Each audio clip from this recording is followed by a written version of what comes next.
Hereby call to order the Roseville City Council meeting for Monday, June 2nd, 2025. Mr. City Manager, would you call the roll, please? Councilmember Croft. Here. Councilmember Power. Here. Councilmember Strawn. Here. Councilmember Schroeder. Here. Mayor Rowe. Here. And with us at the dais, we have, by way of introduction, our city attorney on my right at the very end, Rachel Tierney, and then our city manager, Pat Trudgeon, is on my left at the other end. We have other staff and guests who will be participating in the meeting who will be introduced as they become part of the meeting.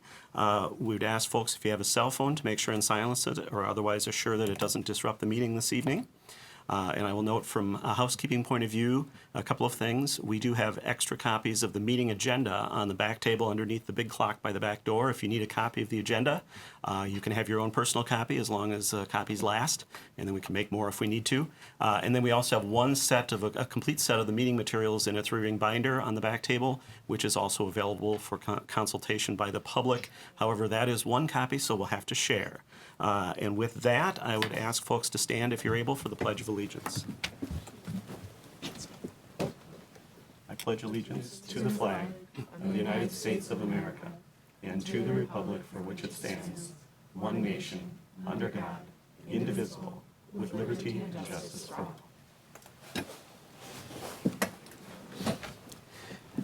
Next on our agenda this evening is approval of tonight's agenda, and as always, I'll check with staff to see if there are any changes that need to be made. Mr. Trudgeon, are there any staff changes to the agenda this evening? Mr. Mayor, with no staff changes to the agenda tonight. All right. And then next, we'll check with city council members to see if the council members wish to change anything on the agenda, or if council members wish to request any consent items be removed for separate consideration this evening.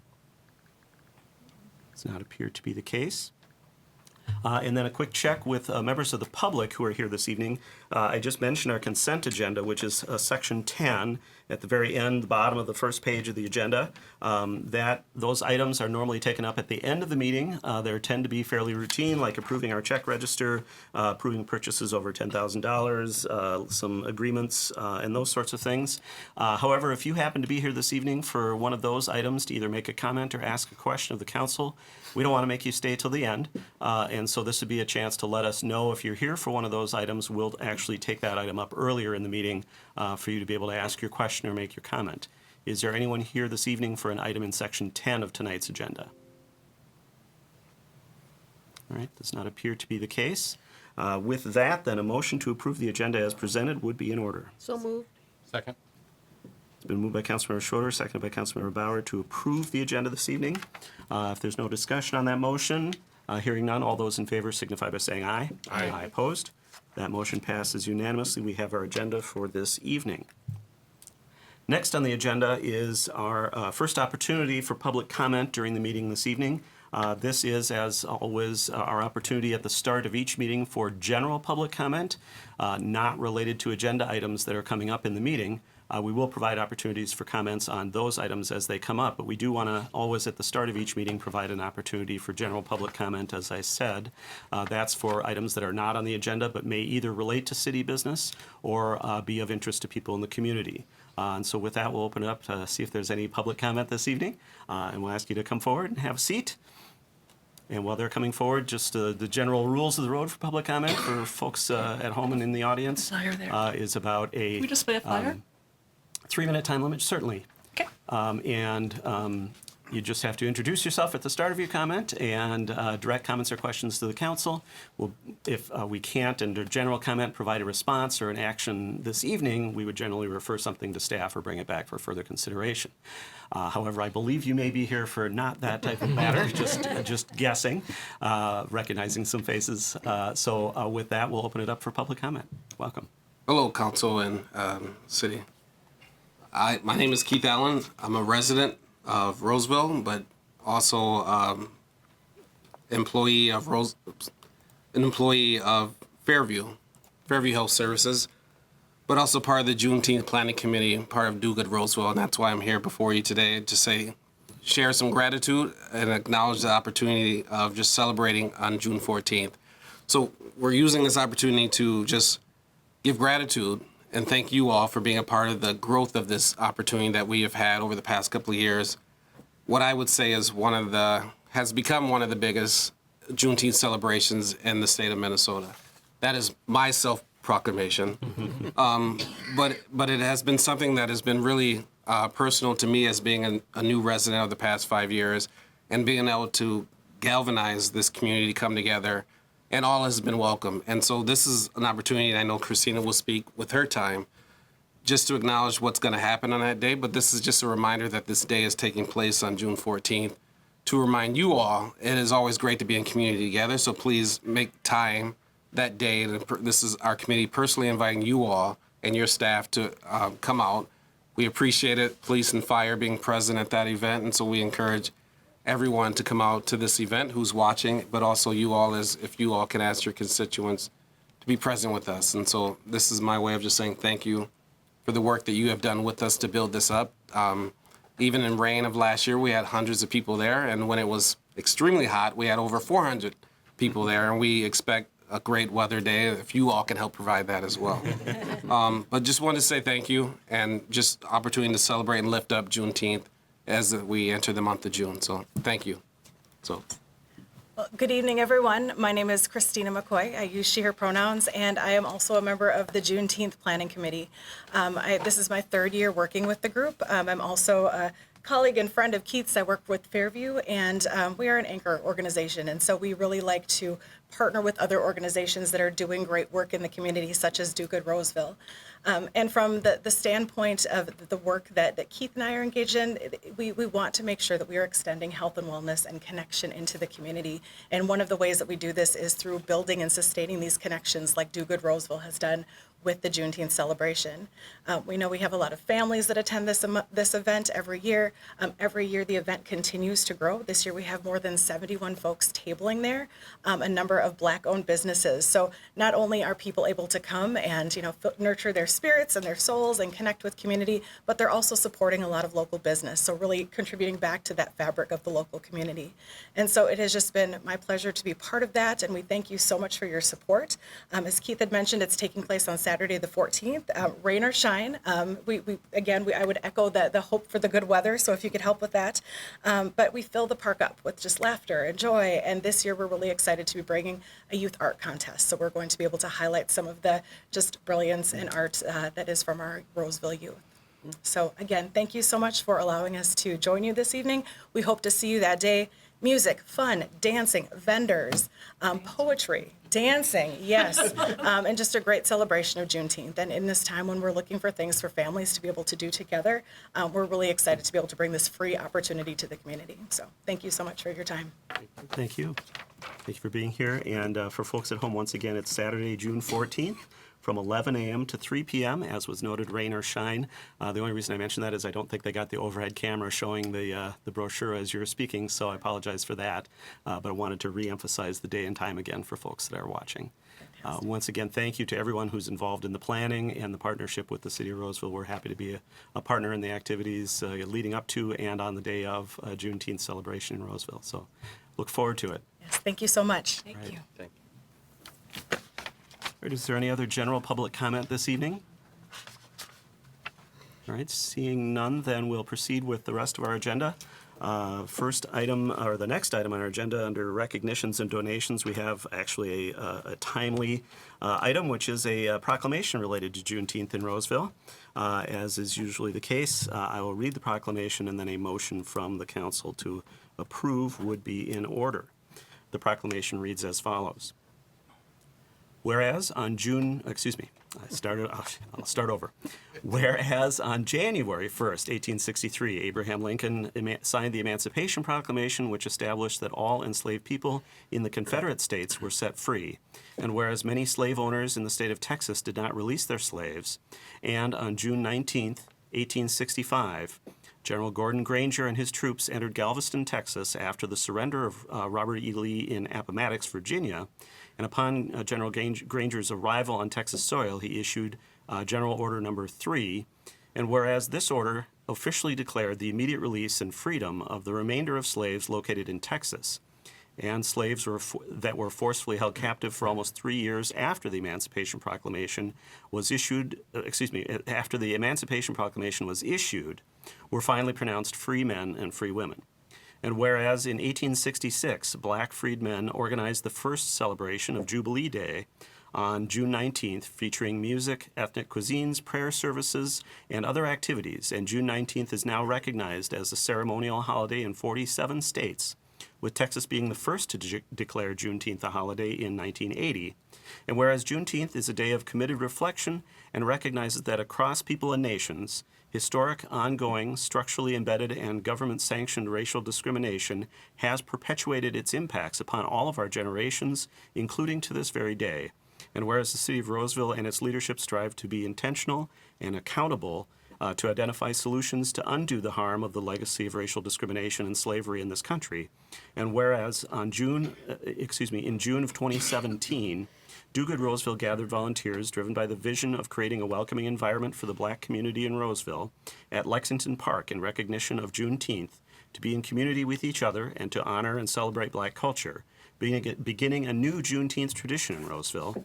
And whereas on November 7th, 2022, the Roseville City Council declared June 19th an official city-recognized holiday, and on February 3rd, 2023, Juneteenth officially became a state holiday in Minnesota. And whereas the 2025 event committee consists of volunteers committed to providing a great experience to the City of Roseville, and whereas on Saturday, June 14th, 2025, the community will gather again for the annual celebration of Juneteenth in Roseville Central Park from 11 a.m. to 3 p.m., now therefore be resolved that the City of Roseville declares June 19th, 2025 to be Juneteenth in the City of Roseville, and I will add, encourages everyone in the community to join in the event on June 14th. So moved. Second. All right, it is moved by Councilmember Strawn, seconded by Councilmember Groff to approve that proclamation. Discussion on the motion? Councilmember Strawn. I would just like to continue to thank the ever-growing group of people that make this work. Started with a handful of people and some pretty enthusiastic people like Mr.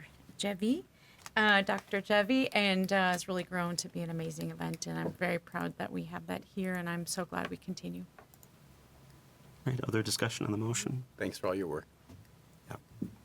And as anybody who's put on an event knows, it takes a lot of work and planning, and so we know what goes into it, and we do appreciate that. So with that, we do have the motion to adopt that proclamation for Juneteenth in Roseville. All those in favor signify by saying aye. Aye. Opposed? That passes unanimously. That proclamation is approved. Our next item under recognitions and donations this evening is a recognition of outgoing volunteer advisory commissioners in the city. We do this each year as people end their terms of service on our volunteer commissions. We want to make sure that we do recognize their service and thank them for their work on behalf of their fellow citizens in Roseville. And so with that, I'll turn it over to our Assistant City Manager, Rebecca Olson, to indicate who is cycling off commissions this year and to make those recognitions. Thank you, Mayor, council members. Tonight, we are recognizing all of those commissioners who have served us over the past year or more for their service. And this year, we have 45 volunteer commissioners across 6 different city commissions. And approximately 75 hours are given in volunteer time by those volunteers on the commissions over the course of their term. Tonight, we're recognizing those who aren't going to be returning. And we have 5 commissioners that are leaving terms in 2025 and 3 additional past commissioners. On our Finance Commission, Dan Sagasser was appointed in 2019. And we have 4 commissioners from the Parks and Recreation Commission that were also appointed in, 3 that were appointed in 2019, and 1 who unfortunately did pass away. So that is Joseph Arneson, Daryl Brown, David Dahlstrom, and Jessica Rager. We have 4 that are being recognized from our Planning Commission. We have Councilmember now, Matt Bauer, Michelle Krusel, Michelle Pribble, and Karen Schaffhausen. And then from our Police Civil Service Commission, we have Kathleen Riley, who was appointed in 2020, and Sarah Rudolph from our Public Works, Environment, and Transportation Commission, who was appointed in 2023. One thing I wanted to mention is that I know staff and council very much appreciate all the time and effort that these commissioners provide us. They've spent countless hours providing advice, counsel to both staff and council, and we greatly appreciate the effort because we know that it is a big commitment to serve on a commission. Terms are 3 years, and monthly meetings in addition to all the other work. So just wanted to say thank you. All right, and certainly the council echoes those thanks. We appreciate these folks who come forward and volunteer for this role. Certainly, it's not something that people have to do, but we're very appreciative of the wide representation across our community that we get in terms of those who serve on our volunteer commissions and the general high interest at times when we're seeking applicants for vacancies and the great qualified candidates that come forward each time. So thank you again to those who are ending their terms of service with the city. And of course, that doesn't mean that you end your opportunities to volunteer for the city. We really appreciate all the volunteer work that we benefit from in the city as well, in terms of everybody in the community who does small things, one-time or longer-term commitments. We couldn't do what we do without all that help. And so once again, we appreciate it all and say thanks and want to officially recognize all of those outgoing commissioners who will receive certificates of recognition. And if any outgoing commissioners happen to be here this evening, certainly they could receive that in person. But we'll make sure that those who are not able to be here in person get those certificates because we really do want to show our appreciation for their work. And thank you to Ms. Olson for the presentation this evening, as well as all the work you do with the process of volunteer commissions in Roseville. So thank you. All right. With that, and I should just ask, everybody can hear okay in the room? Okay. Sometimes if I don't hear an echo back to me, I'm not sure, so I just wanted to double check. With that, we proceed with our business items this evening. And our first business item is item 7A, which is to consider approving a special assessment role for County Road B reconstruction. And we have Jennifer Lowry this evening with us, our Assistant Public Works Director and City Engineer, to bring forward this assessment role for our consideration and probably give us a little bit of an update on the project as well. Ms. Lowry. Thank you, Mayor and council members. I have a brief presentation. I just want to talk through, like the RCA says, a little bit about the project and about our assessment policy. And then the packet also includes a suggested agenda for the public hearing and a resolution for your consideration. So project scope, schedule, location, we'll talk about funding, the assessment policy, like I mentioned, and how we applied this policy to the project to result in the proposed assessment role, and then kind of just a brief how to object, appeal, and request deferral of special assessment. So last year, we reconstructed County Road B from Cleveland to the west side of the park. This was turned back from the county to the city after it was disconnected from 280 following the 35W bridge collapse. And we added it to our MSA system in 2021 so we could use MSA funding for it. So we reconstructed the red segment. The purple dots also indicate which roads we did a mill and overlay on as a part of our PMP project last year that was bid as the same project. The before condition, we had 14-foot lanes or more, and then we had paved an 8-foot pathway for the length, but it was just line separated. Our built condition is a 25-foot road with curb and gutter. For the most part, there is a grass boulevard and an 8-foot path. Sometimes the 8-foot path is adjacent to the back of the curb. So kind of the highlights, we had the 8-foot separated pathway, like I mentioned, a 25-foot roadway. There's a small median at Cleveland, which will be planted. And a four-way stop was added at Fulham, and that's where the pathway crosses from the south side that extends to the east. It crosses to the north side and extends to the west, to the park.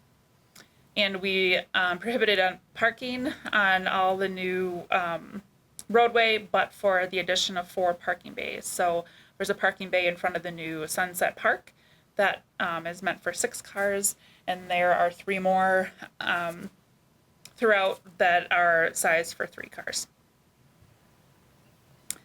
Our contract, like I mentioned, was awarded for both the PMP and the roadway reconstruction. These are not totally final numbers. We have substantial completion, so we know the number is close enough for the assessment. And we're just working on finaling out some punch list repairs out on the corridor and some restoration updates and stuff. But the work is substantially complete, and our costs associated with the street construction are highlighted on the left, and our revenue that's coming from the special assessments of the discussion for tonight are highlighted on the right, and I'll talk a little bit more about those. I do not expect you to read this. This is excerpts from the adopted special assessment policy. So what it is essentially saying is that the city has a policy, it is applied to roadway reconstructions, and it explains how what rate people are assessed at. So residential is assessed at up to 25% of the project costs, or 25%, and then the other zoning is 50%. Now, when we determine how much frontage is used for these properties to calculate that 25% or 50% rate, you're only being assessed for either 10 or 100% of your frontage. And so if it's the short side, it's 100%. If it's the long side, it's 10%. And we look back at prior assessments as well, because some of these are square lots. So all those numbers are in the calculations of the assessment roll. As you can see, the yellow parcels are the ones that are being assessed as a part of this project. Midland Hills, the whole parcel is highlighted, but their frontage is only calculated based on their actual frontage. And then you'll see Midland View Court, the homeowners association there, they had previously determined as an HOA that they would split their frontage and therefore assessment costs amongst the units. So in 2023, the preliminary assessment rule came before council. At that time, our estimates were in front of you on the slide. So the assessment rates, the average and the ranges have all decreased with our final numbers. You'll see those highlighted on the right. The average assessment is just over $2,200. That range is pretty large, but noting that the $20,858, that's for the Midland Hills property. The residential properties range from $293 to, I think it was $5,600. I can't see my notes on my screen, so it's something like that. It's in the roll. As we noted in our public notice for this hearing, we propose a 10-year term because of the higher extent of over 5,000, a 6% interest rate based on our financial director and standards of those rates. And then we're also saying, because it's so early in the year, we wouldn't file this with the county until October. So full payment or partial payment can be made until October 1st. And then that would not accrue interest on that amount paid. I'm not going to provide any legal advice per my training, but I just wanted to point out in this, the notice for the public hearing, this is text from that. So it does talk about if someone wants to object or appeal, they must object at or before this meeting. There was one written objection that was received that you have been provided. And then following that, if they intend to appeal, they need to provide city notice and then file with the district court. And also what we brought before you in early May, I think it was May 5th, we updated our deferral policy. And so the notice did go out correctly. It does have the 65 years or older disability and the active military service. So that our assessment policy and our deferral policy and form are now on the website. And someone can reach me too if they have any questions. So, nice and short, but our recommended council actions would be to conduct the public hearing and then consider approval of the resolution. All right, thank you, Ms. Lowry. A couple of clarification questions. So PMP is pavement management project. Yes, thank That's a reclamation of, or a repair, essentially maintenance project, as opposed to this, which is a complete replacement of the roadway. Correct. Okay, and no assessments are being associated with any of the pavement management projects? Correct. Just the roadway replacement? Correct. Okay. Yep. And then also on the ability to appeal, so you have to first object in order to reserve the right or the ability to appeal, as I understand it. So the objection is either filed prior to or at this hearing. If you object and then decide not to appeal, that's one's prerogative, but one can't not object and then try to appeal, as I understand it. And, That's my and understanding. one is objecting to one's own assessment on their property, as I understand it. Yes. Yeah, okay. All right, so that helps folks understand the rules of the road, so to speak. First, as always, would be, well, let me just double check here. First, as always, would be an opportunity for questions from the council for staff on the proposal for the assessment role for this project. Are there questions from the council? Councilmember Groff. Just a clarification, I was reading through the wording, and it says that in order to pay this off, you would have to do so by November 15th of the calendar year, if it was in 3 years.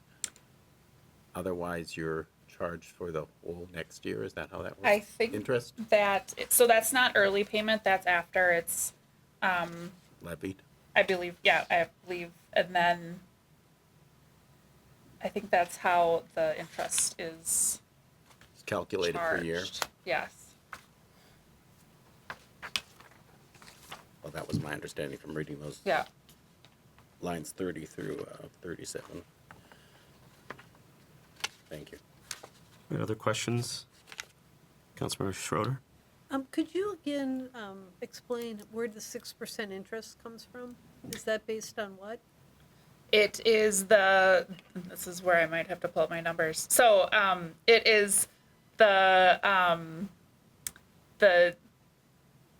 Michelle's gonna be like, she's using the wrong words. It's the 4% interest rate. So if we were receiving the bond rate at the time, so that was 4% and it's 2% over that. So that's where we got the 6 even. And that's a fixed rate then, so for the full 10 years? Correct. Okay, thank you. Other questions from the council? All right. So then we've got some business to attend to here as it relates to the hearing. So I'll first start by saying, nope, I gotta read it. This is a public hearing to consider special assessment roles for a public improvement project. The project has been constructed, and the decision before the council will be whether the council wishes to approve the assessment roles as presented or make modifications to the assessment rates. The hearing will discuss how the project costs will be allocated and what the assessments against the benefiting properties will be. The council will consider the assessment role for the project at this hearing.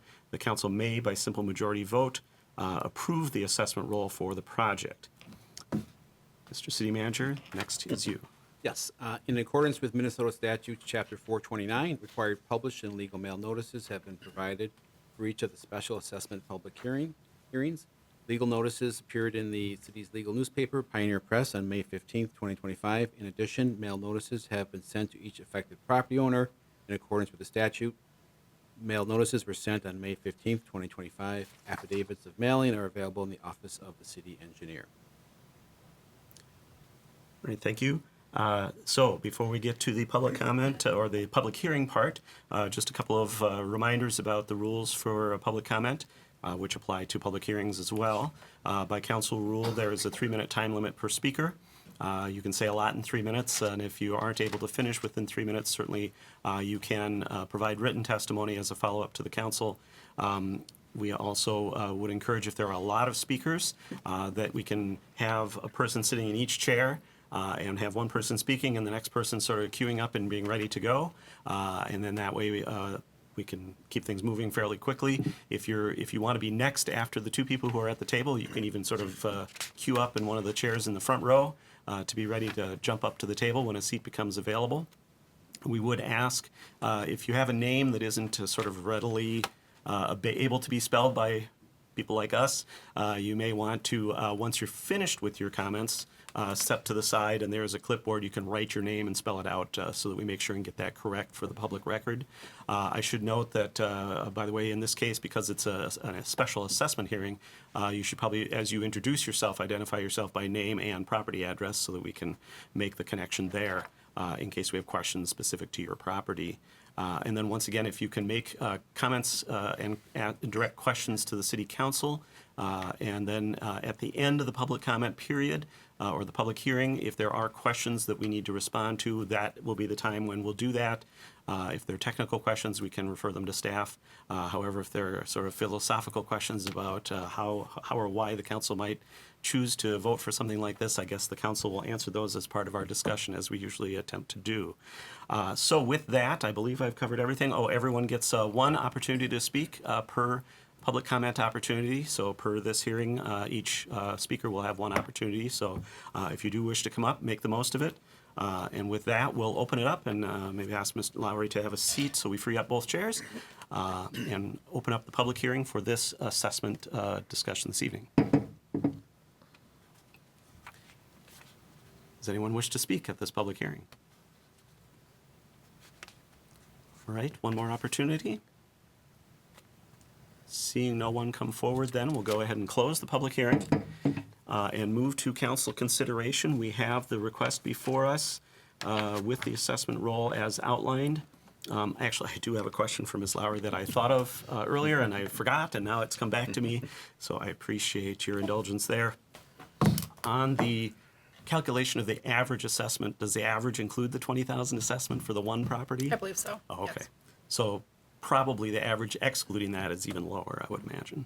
Okay, very good. With that then, council, we have the request before us, and I'm just looking for the requested action to make sure I get it right here. This would be to approve the resolution adopting the special assessments for the project 24-02 as outlined, and the resolution is the first attachment in the packet.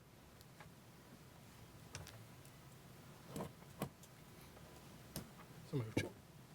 Second. All right, it's been moved by Councilmember Bauer, seconded by Councilmember Strawn to approve the resolution, attachment 1 in the packet, which approves the assessment roll for this project on County Road B as it is presented. We do note that we did have the one email objection, and that is part of the record for this evening. And with that, then, for discussion on the motion to adopt that resolution, first the maker of the motion, Councilmember Bauer. Yes, I think that someone that uses that road to go to the new Sunset Park, which is wonderful. I think the work was nicely done. Good job on that project. I would also note that the assessments that we do have in Roseville are definitely less than some areas that I have seen. So I think we've done a very good job of trying to minimize the impact as much as we're able to for residents. All right, and as seconder, Councilmember Strawn. I would reiterate Councilmember Bauer's comments. As a former city resident, the assessments were substantially larger even 20 years ago. So I want to make sure that people understand that we do this sparingly and that with great consideration. This is at least the third time we've had this discussion. This isn't something that we are just bringing forward, and that we really gave it great care and consideration, and we make sure that we really consider each item before we bring it forward, understanding that this can be burdensome to our residents. So thank you, and thank you, Ms. Lowry, for your part of this process. All right, additional discussion on the motion, Councilmember Groff. Also, I'd like to point out, it was good to see the numbers come in lower than estimated. That's helpful. I mean, we like to see them go that way rather than the other direction, which can happen when you're estimating numbers for months ahead of time. And also looking forward to that small planter being planted. It's the entrance to the area, and it looks kind of sad right now. All right, other discussion, Councilmember Schroeder. Yes, I did want to also comment that I'm glad to see so many options to pay it off, where you could pay it off immediately and have no interest, or over 10 years, or even, you can decide that. So I do appreciate having that flexibility in our system as well. So that way people can make that decision themselves. So thank you. Right, and just final comment, by state law, we do have to make sure that the amount we're assessing doesn't exceed the benefit to the property. And so we do have appraisals done as part of this process. And there are at least a couple of instances where the policy assessment value did exceed the appraisal value, and the policy assessment value was therefore reduced to what the assessment was. And so that is a part of our process as well. So with that, we do have the motion before us to approve the resolution adopting this assessment roll. All those in favor signify by saying aye. Aye. Opposed? That passes unanimously. That roll is adopted. And we look forward to the next assessment hearing in probably another handful of years. All right. That then brings us to our second business item, item 7B, which is to consider the presumptive penalty for a tobacco compliance check failure for Speedway. We have our chief with us, Chief Eric Scheider, this evening to bring this item before the council. Good evening. As a reminder, each year the Roseville Police Department does 2 citywide tobacco compliance checks. So those are done at every business that has a license. In early March, we also mailed out a letter to all of the license holders letting them know about the requirements and letting them know about these 2 checks that we would be doing. On March 29th, 2025 at 10 a.m., an underage compliance checker entered the Speedway at 2295 Rice Street. The checker approached the cashier and requested to purchase cigarettes. The checker requested cashier requested her ID. The checker then presented her under 21 ID, which is vertically oriented, so it looks much different than anybody over the age of 21. It also says that they are under 21 right on that ID. The checker did make a comment that you look really young, but then he sold a pack of cigarettes. The employee was issued an administrative citation. I'll note that that has not been paid yet, so that has been referred to the courts for a formal citation. This incident was Speedway's 3rd sale violation within a 36-month period. The previous violations were December 17th of 2022 and July 16th of 2022, and both of those resulted in the presumptive penalty issued by the council.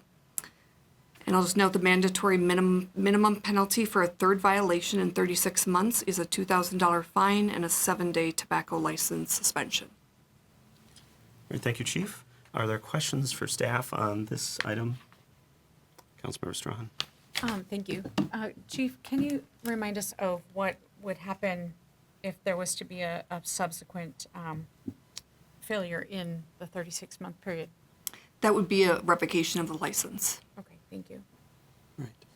Other questions? Councilmember Bauer. Are there any checks that we do during the 7-day period if this is approved that to ensure that the sale of tobacco products isn't occurring During the during the 7 days? Yes. Yep. For both of our alcohol and tobacco, we send plainclothes officers in to verify that the businesses are complying by the suspension. Thank you.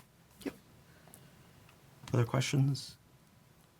Right. Is there a representative of Speedway here with us this evening who wishes to speak to this? Does not appear to be the case. Is there anyone from the public who wishes to speak to this request to institute the presumptive penalty of a 7-day suspension and a $2,000 fine for this tobacco compliance violation? Anyone from the public?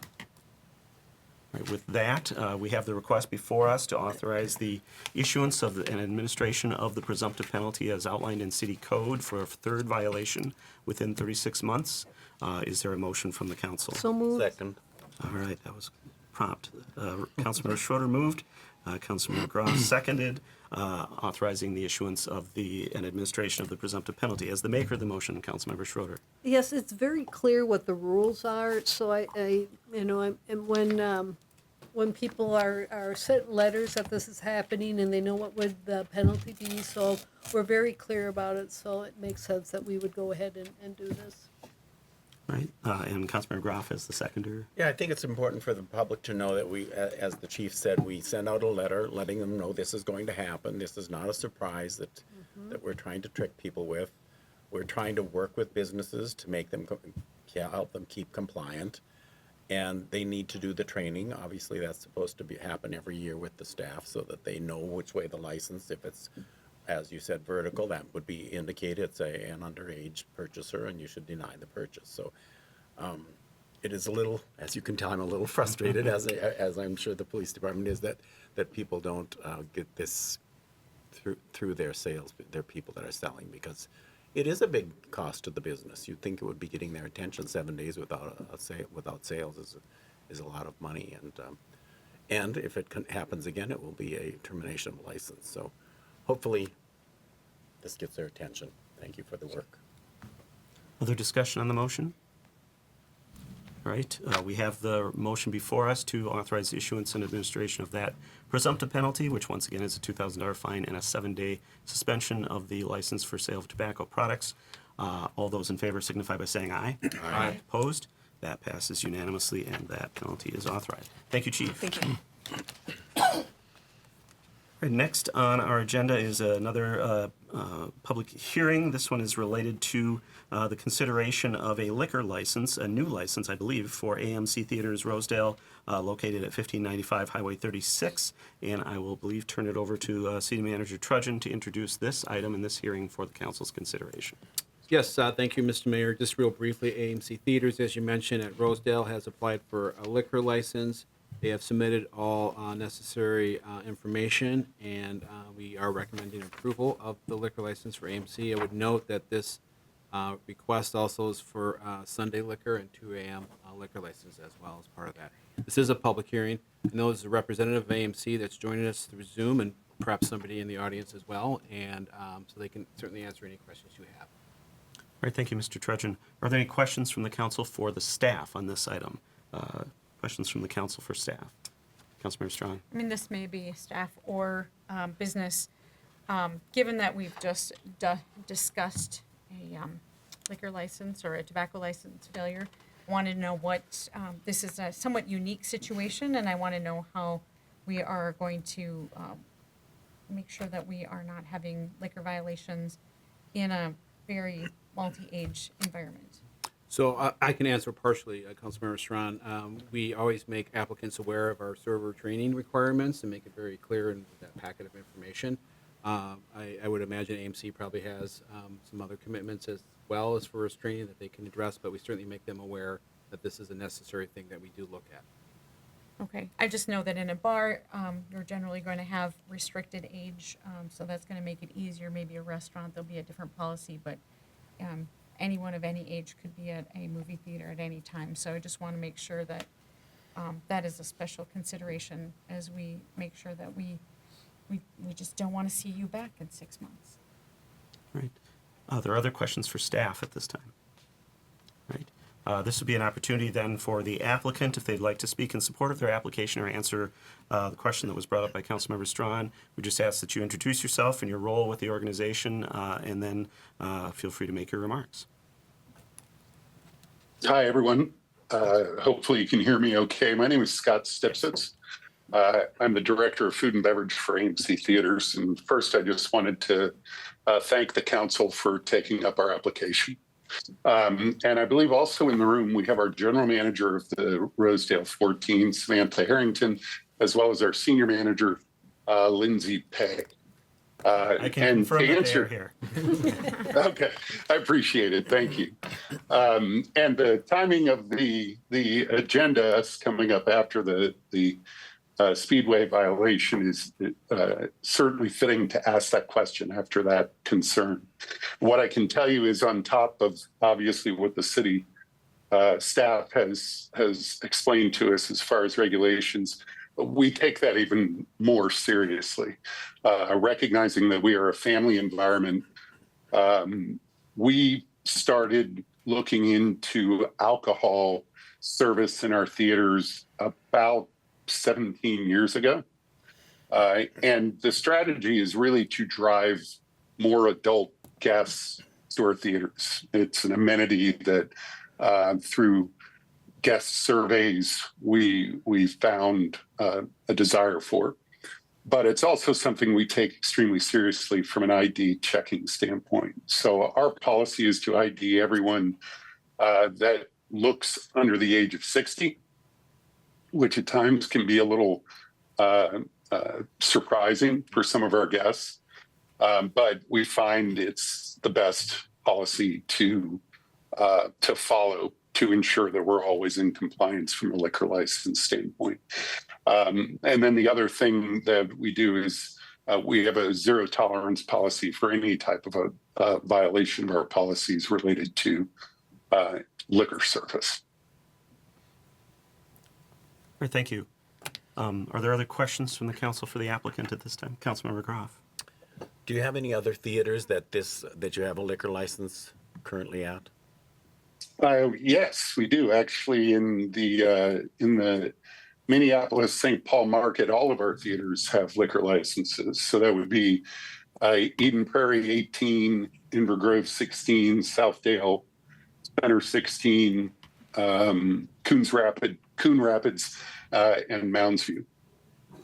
Have you had any compliance failures with those? No, we haven't. Thank you. All right. Other questions? Actually, I just wanted to note a couple of things. So at our previous meeting, or one of our previous meetings, we actually had a number of violations, compliance check violations come forward at other tobacco and alcohol establishments. And a clear theme at those was that, almost every case that I can recall, the person at the establishment asked for the ID, looked at the underage ID, and still served or provided the product to the individual, which I think is the bigger concern, or is a big concern that I think we have, is that despite training, processes aren't working. And so I've lately been, wondering if that means that it may be worth it to our license holders to consider if there's technology to do scanning of IDs, through the point of sale system or whatever it might be, that can help to make sure that that decision making doesn't still go awry. And I'm not certainly saying that the city is at all requiring that expenditure on the part of our businesses in our community, but it certainly seems that that might be a way, especially if technology becomes more reasonable for license holders to hopefully minimize that impact, because certainly we are still seeing issues. It's certainly not every license holder. We have, probably something like over 3 dozen restaurant license holders for on sale, and around 10 off sale license holders in our community, and we had probably, I want to say, 6 or 7 total that had violations in the last round. So it's not universal a problem, but it's clearly something that is still out there. So I just wanted to make a note of that in my comments this evening. So with that, we'll check, is there anyone from the public who wishes to speak to this request for a liquor license as outlined for the AMC Theaters at Rosedale? All right, seeing no one come forward, I'll close the public hearing then, and we'll move to consideration of the license by the council. Is there a motion from the city council? So moved. Second. All right, it's been moved by Councilmember Schroeder, seconded by Councilmember Groff. Discussion on the motion as the maker of the motion, Councilmember Schroeder. No, it's it sounds like you have a good track record, and looking forward to adding one more item in Roseville that'll attract people to come in. So good luck, and looking forward to visiting there sometime myself. Not to say you haven't already. No. As I said, Because they've been around for a few years. I know, yeah. but it gives me a little more motivation to go There see you the go. movie. All right, and as the seconder of the motion, Councilmember Groff. Nothing. All right, any other discussion on the motion? All right, hearing none, we have the motion before us to approve that liquor license. All those in favor signify by saying aye. Aye. Opposed? That passes unanimously. That license is approved.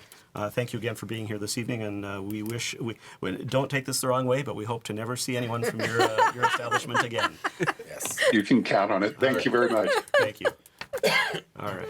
That then brings us to our next business item, item 7D, which is to consider a complaint alleging violations of the Roseville Ethics Code by City Councilmember Strawn. I'll turn it over to City Manager. Oh, actually, no, that's right. We had discussed this earlier. So in matters of ethics complaints against public officials, there are a couple of individuals who are responsible for doing the investigation and providing findings to first the Ethics Commission, and then ultimately to the City Council for disposition of those matters. In the case of many office holders who are city staff. The complaint would go to the city manager, and generally speaking, the city manager would conduct the investigation, perhaps with the assistance of the city attorney. For public officials who are elected officials in Roseville, ethics complaints go to the city attorney for investigation and reporting. What we have before us this evening is the result of that process.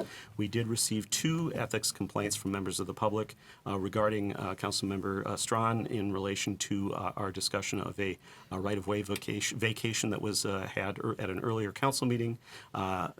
City Attorney Tierney performed the investigation, provided a report to the Ethics Commission.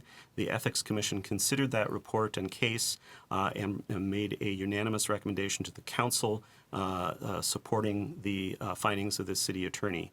With that, that matter comes then before the city council for final disposition, and I'm going to turn it over to City Attorney Rachel Tierney to give us a summary of the investigation and outcome or report at this time for our consideration. Ms. Tierney. Thank you, Mayor Rowe, council members. I'll just be pretty brief and just quickly walk you through the report. I'm sure you've all reviewed it. The question here is whether or not there's been a violation of a particular section of your code, which is Section 5, Paragraph M of the Ethics Code. I did look at the rest of the Ethics Code to see if perhaps there was another provision within the code that might fit the factual scenario, and I didn't think that there were other provisions that should be considered. I really think it's either Section 5, Paragraph M, or nothing. And so the specific provision is whether the specific prohibition says that no public official shall take an official action or attempt to influence any process which will benefit any person or entity where such public official would not have otherwise taken such action, but for the public official's family relationship, friendship, business relationship with a person or entity. And so, as you all know, the allegation is that Councilmember Strawn took an action. The action in this case specifically was an action to lay over or to table an item for the future because of her relationship with her sister-in-law, who testified during the public hearing in opposition to the petition to vacate. Well, the question of whether to vacate. This is not a question, not a petition. I want to be careful with my language there. And so a couple details matter. Is she a public official? Yes, Councilmember Strawn is a public official. And then there's this question of what is a benefit? And so I did some analysis on what a benefit is and look to your code doesn't help a lot because it doesn't define the term benefit. It does define the term thing of value, which is nearly everything I could think of on that list, including a favor. And the only thing on that list that would apply in this situation would be a favor. But again, the language in this particular provision is benefit, not thing of value. So then I look to other ethics codes. And when you look at other ethics codes, what you see is that almost exclusively ethics code violations are triggered by some sort of financial interest, which I don't think is the case here at all, either for Councilmember Strawn or her sister-in-law. I just want to back up a little bit. I made kind of some factual findings here. I just want to explain to the council what I did to get there. The hearing was about an hour long. I watched it several times. I actually also had one of our support staff give me a rough transcript of it so I could be sure that I wasn't missing important details. And so, as you'll see from the summary, as you can see from the summary, there's a lot of pretty important facts in there about the discussion of the council in general. And so I'll get into that in a minute, but I just wanted to give you a sense of where, kind of how I came about those factual determinations. So the first question is whether there's a benefit. The second question is what do we mean by, what does your code mean by family relationship? Again, not a lot of help for you in your code because it doesn't define family relationship, it defines immediate family. And so there's an open question of whether immediate family is the same as family relationship or different than family relationship. So those are kind of the the factual questions before you. But as far as the legal questions before you, we have to look at the motion that was made by Councilmember Strawn. The motion she made was a motion to lay over, and I go into the facts in the report about what the topic of discussion was. When she made her motion, she said something to the effect of to answer a legal question and to investigate the path, get more information about the pathway. Well, the pathway issue was initially brought up actually by Jesse Freihammer when he testified in front of you that they hadn't been aware that residents were using this pathway, and he opened up this topic of whether this should be considered to be part of the pathway master plan. The legal question issue was actually brought up, I think, first by the mayor because there was some confusing language in the resolution. And I had said, my colleague Sarah Sensal is a smart lady. I think she had a reason she put that in there. I think you should let me go back and give you a better explanation than I am able to give you at that time. So when Councilmember Strand made her motion in the context, those were the two reasons for her motion. And so now we're to the real legal meat of it. Your ethics code has two burdens of proof provisions that matter. One is that in order to find an ethical violation, you have to find that but for this reason, she would have made a different motion. So it's a causation question. Is the family relationship and the benefit to that family member the only reason, the causation, but for that relationship, she would have made a different motion? That's the decision you would have to make in order to find that she had committed an ethical violation. Now, how convinced do you have to be that but for her family relationship? Well, your code says clear and convincing evidence, which is a fairly high evidentiary burden. Preponderance of the evidence, everybody knows what that is. That's your standard civil court action. That's the way the scales of justice, just a little bit to one direction, and now you have preponderance of the evidence.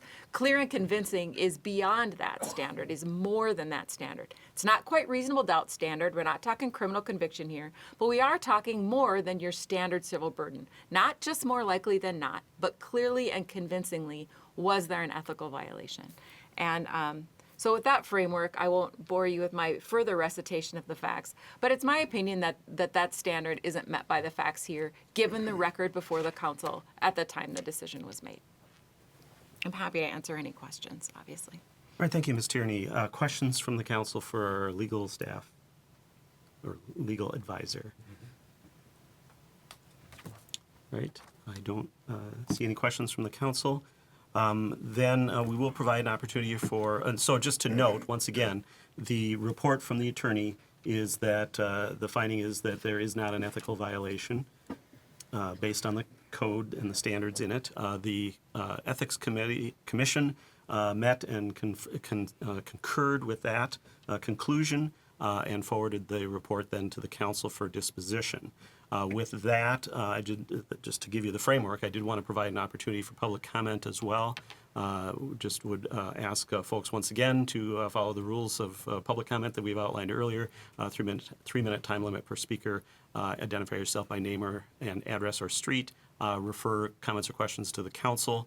And then if there are questions, we'll answer those at the end of public comment. Is there anyone from the public who wishes to speak to this item this evening?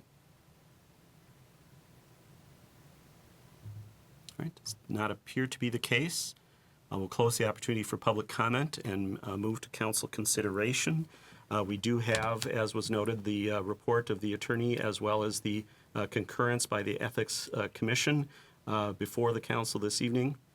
So it would be, and I'm just going to once again look for the requested action. The city should review the information, including a report by the attorney, and make a decision on whether there were violations of the Roseville Ethics Code as alleged. And so a motion for the council to consider would be either there is a concurrence with the opinion that there was not a violation or violations of the Ethics Code, or a motion to the contrary. So with that, perhaps a motion is the first step in the process. Is there a motion from the council? Councilmember Groff. I'd like to make a motion that there were not any violations of the Roseville Ethics Code by Councilmember Strawn as alleged. I'll second that. All right, it's been moved by Councilmember Groff, seconded by Councilmember Schroeder. Discussion on the motion. Councilmember Groff is the maker of the motion. First, I'd like to thank Ms. Tierney for her thorough investigation. It was very helpful to go over it in detail and to understand how the ethics code would be applied. And I think that the crux of the matter is it was a motion to table it, and that was for further information. So there were no violations in my opinion, and I was glad to see that the committee or the commission concurred with that opinion. All right, other discussion as the seconder, Councilmember Schroeder. Yes, looking at how the attorney had defined and explained the ethic code, I do not think it rises to the level of violating the code as well. But with that said, the residents do expect the public officials to be impartial on issues that come before us, and having a council member testify as a resident and also vote on an issue is unusual, and it could cause confusion, but it did not cause an ethic violation. So, but I could understand why people might get some confusion around it. Any other discussion on the motion, Councilmember Bauer? I agree. Looking at the report, I agree there was did not meet the level necessary for an ethics violation as well. I do want to acknowledge, as Councilmember Groff noted, our residents. The residents that did file this, it's important that residents hold elected officials to a higher level. It's critical, as Ms. Tierney pointed out in her report, council members use the resources and the environment and things that we vote on every day. And it's important that for residents to know that when something comes before us that we're impartial to it, including when coming to this meeting. I know for myself, when I come to these meetings, I have an idea, I have done a lot of work, but I'm always open to hearing, knowing that I'll hear something from residents and from council members that may sway my mind. I think it's critical for this body to work effectively, to residents to know that that's the case. But in this particular case, I don't believe that there is an ethics violation. Right, and I would just add that it's a challenge to be a council member for a lot of reasons, but specific to this particular case, I think it's a challenge to be able to make sure that we, as I think is expected by the public, share with the public why we are about to vote the way that we may end up voting, or to share our perspectives that inform that, and our experiences that inform it. As was noted, we live in this community, we use the streets, we use the pathways, we use a lot of the facilities in our community, and we're part of neighborhoods, and we see our neighbors, we see homes, we see businesses and how they're operated, and that all can influence the decisions of a city council member. And I think our job, and it's a very important part of our job, is to inform the public as to where we're coming from in terms of the positions that we take on the issues that we ultimately vote on as a council. I think the technical analysis is exactly right, that the question of the benefit of a motion to table is certainly hard to define in general, but as well for the individual. The case, the motion was to table for getting additional information and clarification. So once again, I would say it's very difficult to determine a benefit associated with that. No final action has been taken on the proposal to vacate the right-of-way, and the matter is coming back before the council. And so all council members will have an opportunity to state their point of view, and we will have the ability to weigh the testimony that we received from staff, from the public, and information we've also received subsequent to the initial meeting discussion, as well as reports that evening as to any updated information or responses to our requests for information. And only at that time will the council take a vote. And that's what really matters, is the making of a decision by the council. And certainly my expectation is, and hopefully the public's expectation as well, is that everybody on the council will explain to the public where we're coming from and why we're intending to vote the way we do. And at this point this evening, I don't know what the outcome of that vote, I don't even know what the motion might be before us when the item comes back for our consideration. And so I can't say what will happen. I think all of us sitting here this evening couldn't say with certainty because we haven't received all the final information yet, and that will happen at our next council meeting. So on that basis, based on the analysis of the ethics code, my understanding of the expectation of city council members as public officials in terms of making the public aware of our perspectives and why we are looking to vote the way we do, and not wanting to potentially have any kind of chilling effect on that for public officials in Roseville going forward, I do support the motion to find that there is not a violation of the Roseville Ethics Code in this situation. Councilmember Strawn. I would like to just add that the motion to table that that particular night was made 5-0, so every one of the council members voted in favor of tabling. Thank you for noting that. If there's no further discussion on the motion, we have the motion before us. All of those in favor signify by saying aye. Aye. Opposed? Is there any abstention? Abstain. Councilmember Strawn abstains. That motion passes 4-0 with one abstention from Councilmember Strawn. All right, thank you, everyone. Then with that, we'll move to the next item on our agenda, on our business items. We have item 7E, which is to consider approval of termination of a lease agreement with TDM Salons LLC, and I'll turn it over to Mr. Trudgeon to introduce this item. Mr. Trudgeon. Thank you, Mr. Mayor, Mayor, members of the council. As the council is aware, in 2018, we did purchase the Lexington Shops Retail Center. That's the location of our License and Passport Center. The passport or the property was initially purchased because we wanted to own, the city wanted to own the building where the License and Passport Center was. It's part of our exploration of a future campus improvements, including for the Maintenance Operations Center. That property was included as part of the overall redevelopment. When we purchased the property, there were several commercial tenants whose leases continued under city ownership. However, once we took ownership of it, we took on some responsibilities since we purchased that for our project, and namely that we were required under the Federal Uniform Relocation Assistance and Real Property Acquisition Act and the Minnesota Uniform Relocation Assistance Act, or we'll just call them the Uniform Acts, to provide some relocation, financial relocation assistance to those tenants in the future here. So we're at the point where, while the project still needs to take form, we're still talking through that. The owners of Salon 27, or TDM Salons is the LLC name, has decided in the best interest for their business and their employees to close up business given the pending project. And they did cease business operations on May 31st, 2025. Based on the Uniform Acts, we needed to conduct a fixture appraisal to determine what the value was for all the immovable trade fixtures and improvements in the salon. And based on that appraisal, which is included as attachment 1, the city would be required to pay TDM Salons $143,760 for those immovable trade fixtures and improvements. In addition, TDM Salon is eligible to receive fixed payment for in lieu of moving and reestablishment costs in the amount of $50,000. So a total of $193.760 is required to be paid to TDM Salons as a result of the Uniform Acts and this pending project.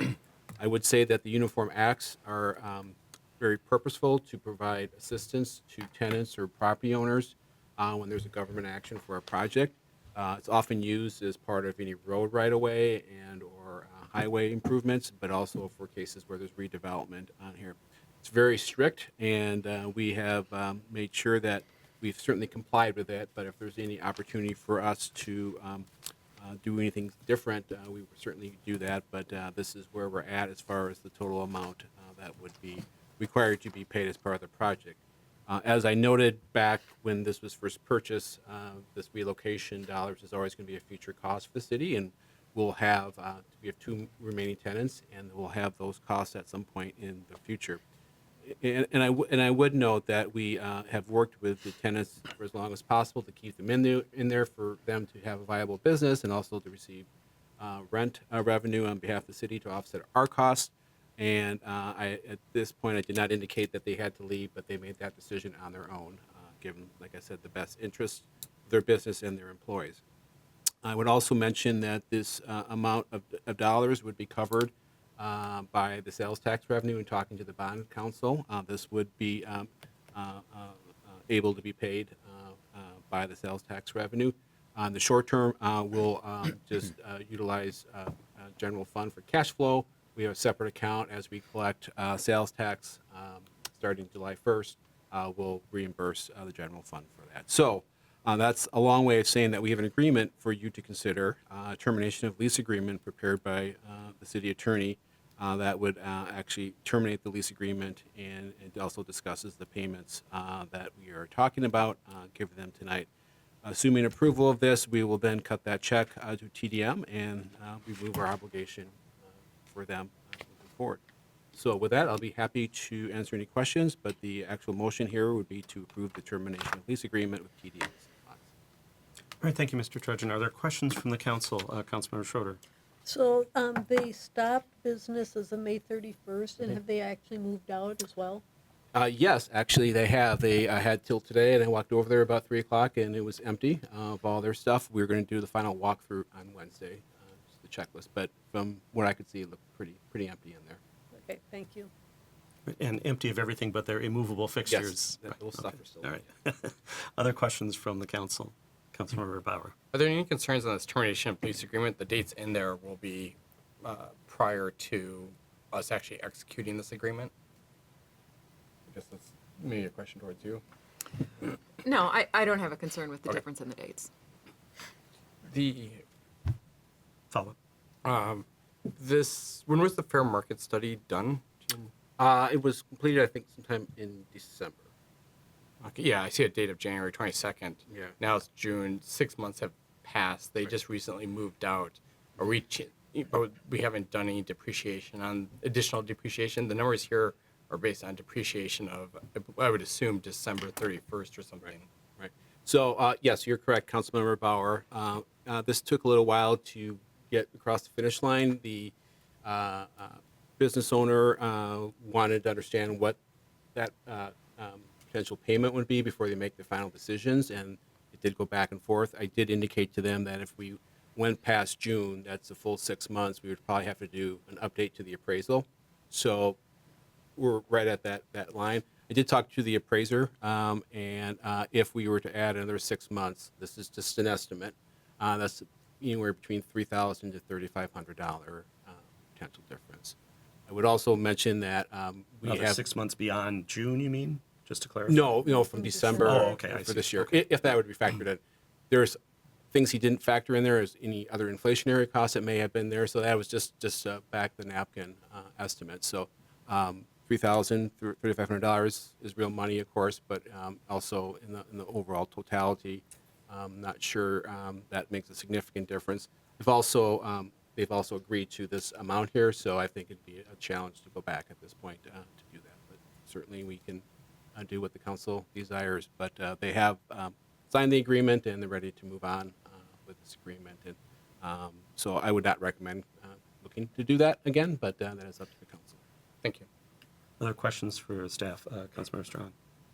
I wondered if you could speak to some of the comments that were made in that, I'm surprised it didn't make it to our bench handout, but the public comment that we received today from a resident. The email. The email, Right. yeah, the public comment that we received about, so this being a month-to-month lease, is that correct? Mm-hmm. So we needed to give them, I mean, they knew we were moving at some point, so did we provide some assurances over time that we were gonna hold on to them for a certain amount of time, or were they always operating under the month-to-month? Well, they had a regular lease for quite a while, but in the last couple of years went month to month because they kept on wasn't sure what they wanted to do in the future. Regardless if it's month to month or a long-term lease, we're still on the hook to pay relocation dollars. It does not matter one way or another. It was the most flexibility versus negotiating another lease agreement. Sure, and I guess just the other piece was, obviously we were talking about relocation, which is one thing, but the other piece is the depreciation costs of the equipment that they had. You know, if that accurately reflects, I don't know the depreciation rate of some of the items that we're discussing. And then are they planning on staying on as a business, or are they just dissolving as an entity? My understanding is, after some consideration, they're dissolving. Certainly as TDM salons, their hairstylists have found other employment. So at this point, they've indicated that they'll probably just retire. They're getting close to retirement, according to them, so they just decided to pack it up for good.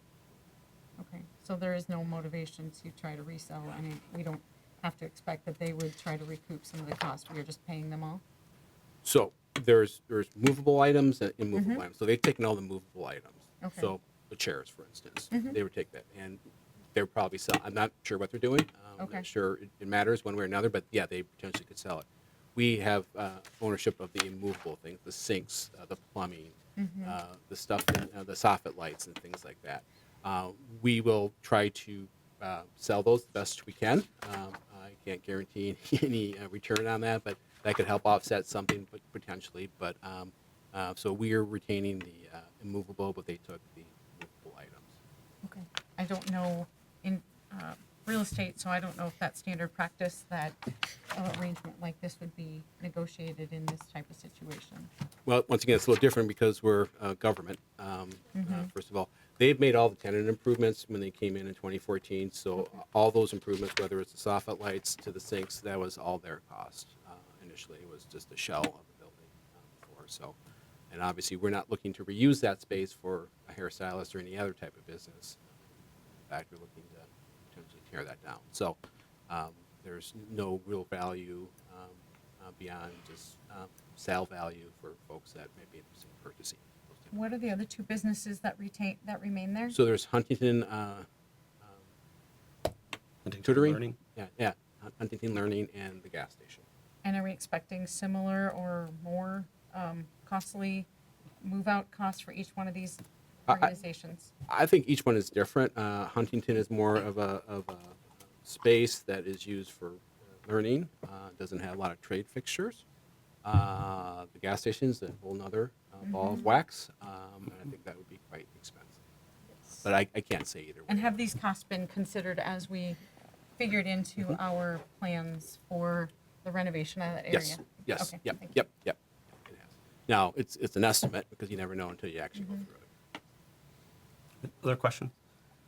I did want to just clarify too, so it sounds like basically this appraisal is related to the essentially leasehold the permanent leasehold improvements that were made by the tenant. Correct. After they moved in, and certainly those do have value, a real estate value that is what is considered here, and it's beyond just costs of some chairs or something like that, which are not even considered in this. Right. Councilmember Schroeder. Yes, and again, a big part of this is the way the state has written the laws. When we own a retail property like this, it's very, these costs are pretty much spelled out.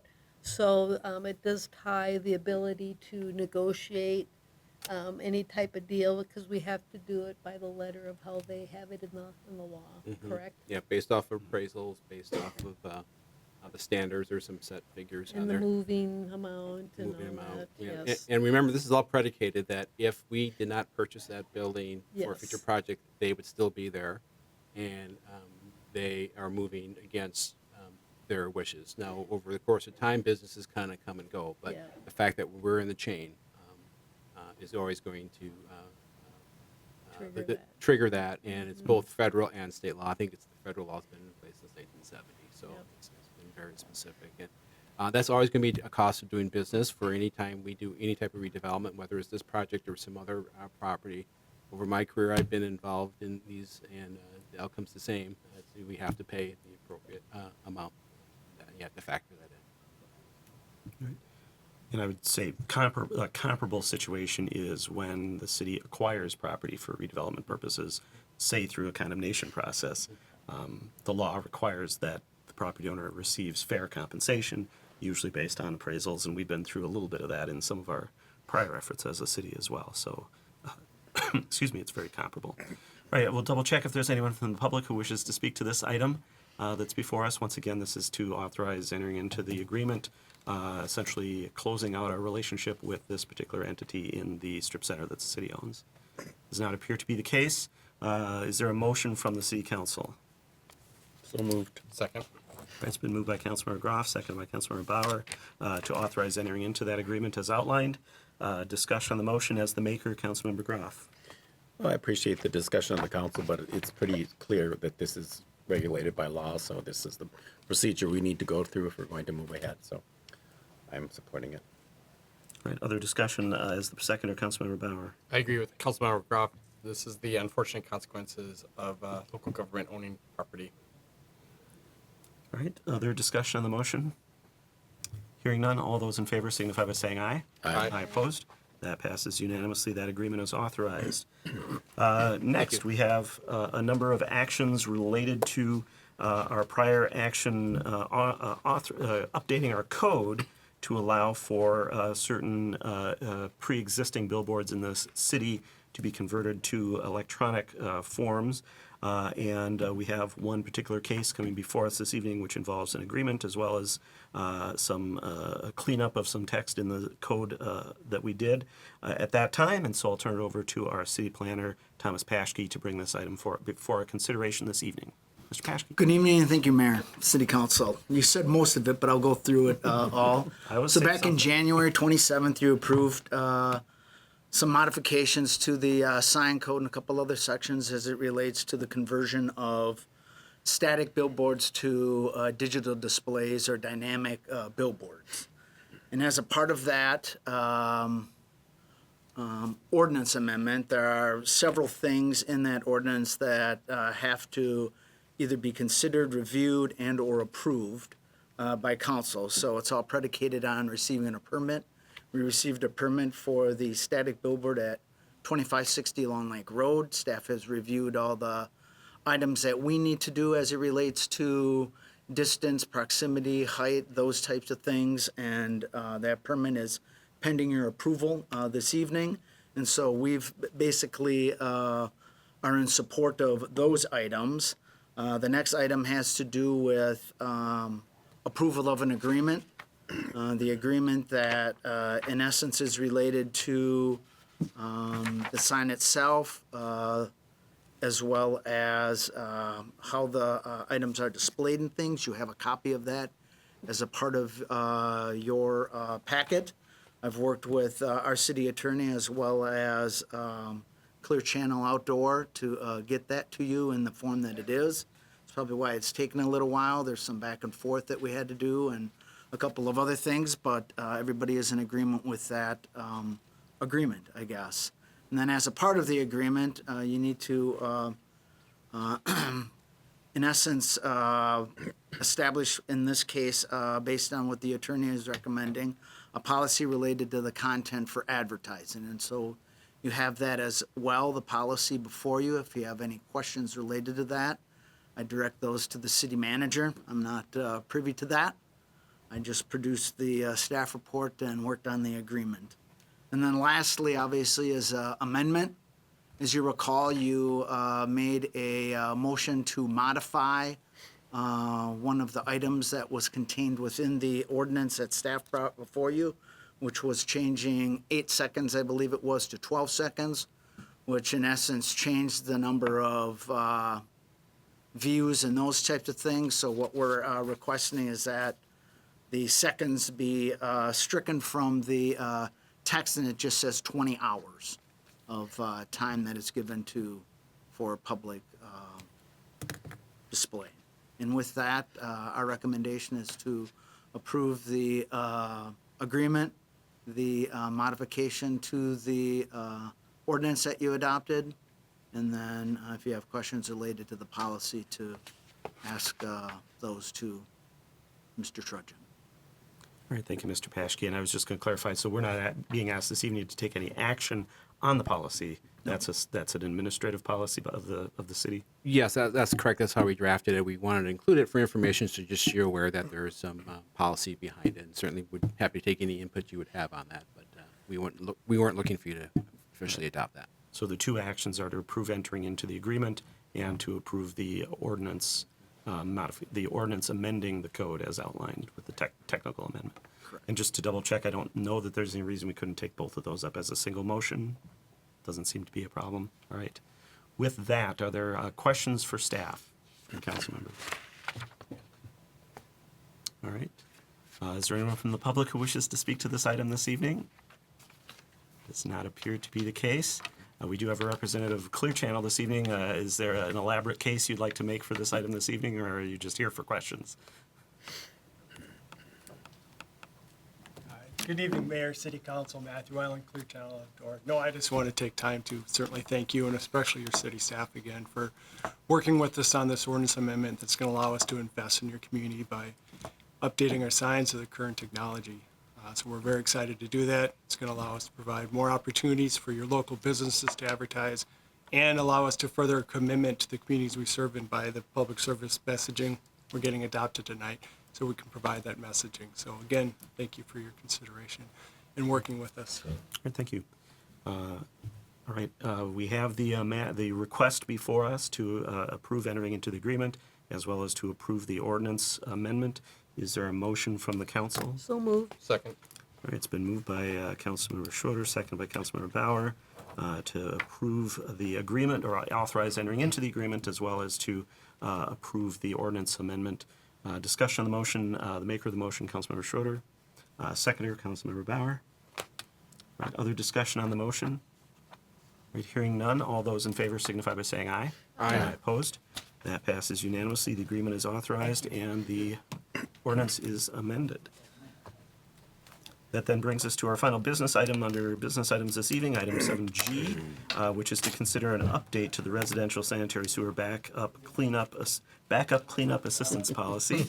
And I'll turn it over to our Public Works Director, Jesse Freihammer, to bring this item before us for our consideration. Welcome, Mr. Freihammer. Thank you, Mayor and Council. So I have a real brief presentation just to kind of summarize what we're proposing here. But yeah, we're looking to update the residential sanitary sewer backup policy. So just a little background, this policy was adopted, I believe, for the first time in 2011. It basically provides residential properties, if there is a sewer backup on a city main, it does give some immediate assistance.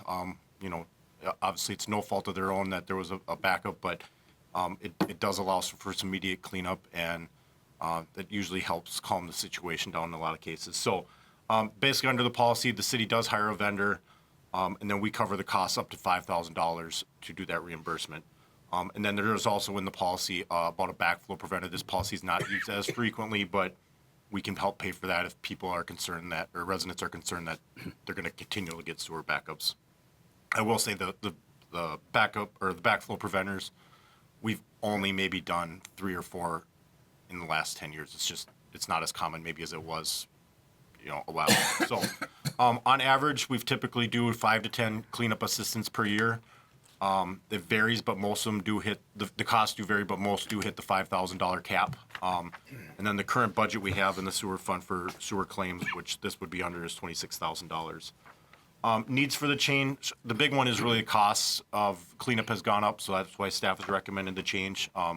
Obviously, you can't get, $5,000 doesn't go near as far as it did back in 2011. And then we did want to confirm the definition of residential properties. It's referenced as a residential policy, but it's not explicit to what residential properties that is. So we did propose language on that.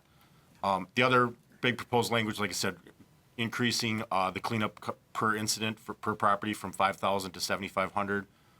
We estimate that this would cost the city approximately $10,000 annually, and then update the proposed backflow preventer from 300 to 500. That's the same thing, cost of that has gone up. And then we did define residential property as single family, duplexes, triplexes, and townhomes. So basically anything that has individual services serving their home. We did that because these are really the properties that are affected. I checked with staff. We don't have a perfect record, but our utility superintendent's been here for a very long time, and we have not, he doesn't recall any like apartment buildings making a claim like that. We don't get these as often. It usually affects people with full basements. Most apartments don't have a full basement, or at least that would be people living in it. So that's where backups usually go. So that's why it tends not to have the case. Same thing with commercial. Most commercial properties are slab on grade and don't have the backup. So that's how we kind of based our definition, but certainly if council feels we should modify that, we'd be open to that. We did provide this to the city attorney for review. They did update the format a little bit. It was a little dated. And then we did provide this to PWET, the Public Works, Environment, and Transportation Commission at the May 27th meeting. And they supported the proposed changes. So with that, we would recommend to council to approve the updated residential sanitary sewer backup cleanup assistance policy. And I can answer any questions. All right, thank you, Mr. Fryhammer. Questions from the council? Councilmember Schroeder. Yes, the $500 for the backflow prevention, does that cover the full cost, or what does something like that typically So cost? that'll probably cover half the cost of the material, but then you're gonna have to pay to install it. So, yeah, so it's not covering the full cost. And I already know the 7,500, it definitely doesn't cover the full cost typically. Correct, especially if it's you have a full finished basement and the extent of the backup. Thank you. Any other questions from the council?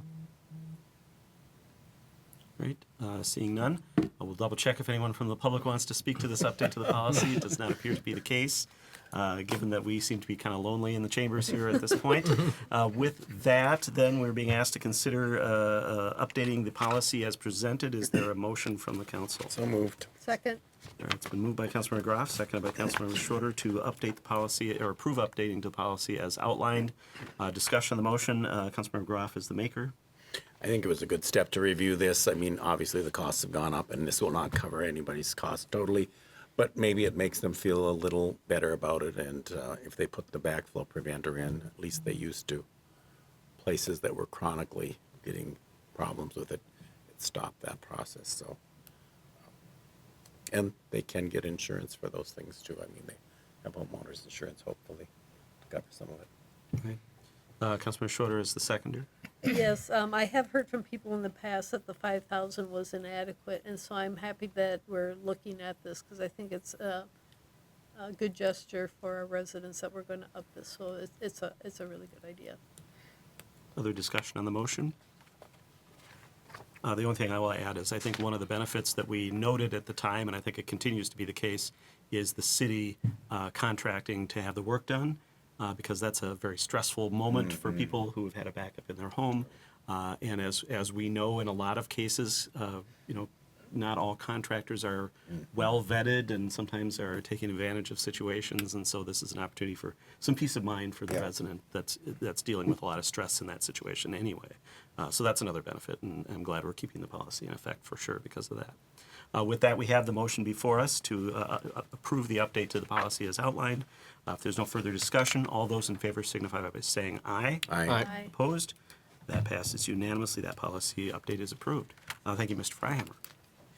That brings us then to consideration of city council minutes. We do have the minutes of our May 12th council meeting for our consideration this evening. Were there any further changes or corrections to the minutes as presented to the council? Otherwise, a motion to approve as presented would be in order. So moved. Second. All right, it's been moved by Councilmember Schroeder, second by Councilmember Bauer to approve the minutes as presented from the May 12th meeting. Discussion on the motion. Hearing none, all those in favor signify by saying aye. Aye. Aye opposed.